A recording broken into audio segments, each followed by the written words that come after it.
بسم الله الرحمن الرحيم. السلام عليكم ورحمة الله وبركاته. اخواتي وحبايبي واصحابي اللي بينوروني ويشرفوني دايما على قناة باكورد مع احمد اللفندي، تحياتي ليكم واهلا بكم في فيديو جديد. الاحداث في المباراة الاخيرة كانت صعبة جدا في مباراة انتر ميامي، خصوصا في الشوط الثاني.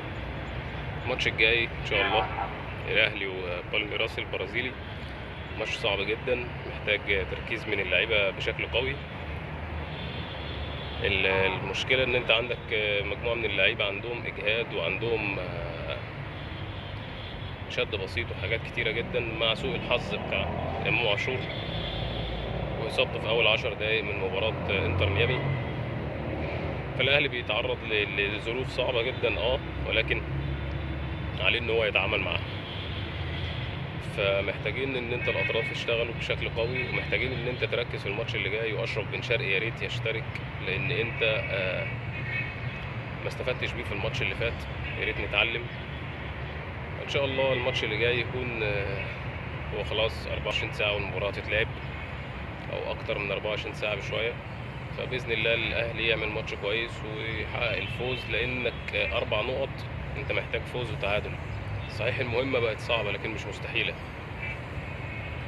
فيعني الأهلي بإذن الله يقدر يجمع 4 نقط حتى من المباراتين، إن ما كانش إن شاء الله يقدر يفوز في الماتشين. الأهلي نادي كبير جدا وفريق قوي جدا وسكواد بقى صعب، فلازم اللعيبة تصدق إن هي لعيبة كبيرة عشان خاطر يقدروا يعملوا حاجة. لأن اللعيبة حاسة إن المطوشة صعبة، فعشان كده بينزلوا الشوط الثاني اللياقة بدنية واقعة والخطة كمان ما بتساعدهمش. محتاجين نركز كويس جدا، ومحمد بن رمضان ان شاء الله يعمل ماتش حلو، واشرف بن شرقي يشترك، واللعيبه كلها تبقى رجاله في الملعب، وياسر ابراهيم باذن الله صخره الدفاع الجديد. اشوفكم في فيديو جديد. ما تنسوش تصلوا على النبي، اللهم صل وسلم وزد وبارك عليك يا سيدي يا حبيبي رسول الله. اشتركوا في القناه وانتشروا في اللايك، انتشروا اللايك اهم حاجه. تحياتي ليكم، اشوفكم في فيديو جديد. سلام. بسم الله الرحمن الرحيم. السلام عليكم ورحمه الله وبركاته. اخواتي وحبايبي واصحابي اللي بينوروني ويشرفوني دايما على قناه باكورد مع احمد اللفندي، تحياتي ليكم واهلا بكم في فيديو جديد. الاحداث في المباراه الاخيره كانت صعبه جدا في مباراه انتر ميامي، خصوصا في الشوط الثاني. الماتش الجاي ان شاء الله الاهلي وبالميراس البرازيلي، ماتش صعب جدا محتاج تركيز من اللعيبه بشكل قوي. المشكلة ان انت عندك مجموعة من اللعيبة عندهم اجهاد وعندهم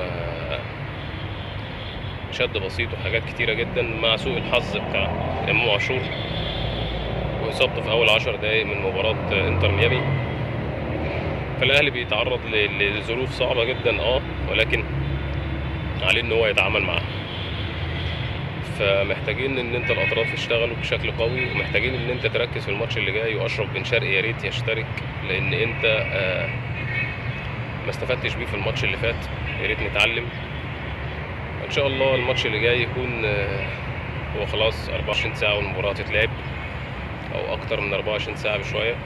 فباذن الله الاهلي يعمل ماتش كويس ويحقق الفوز، لانك 4 نقط انت محتاج فوز وتعادل. صحيح المهمة بقت صعبة لكن مش مستحيلة.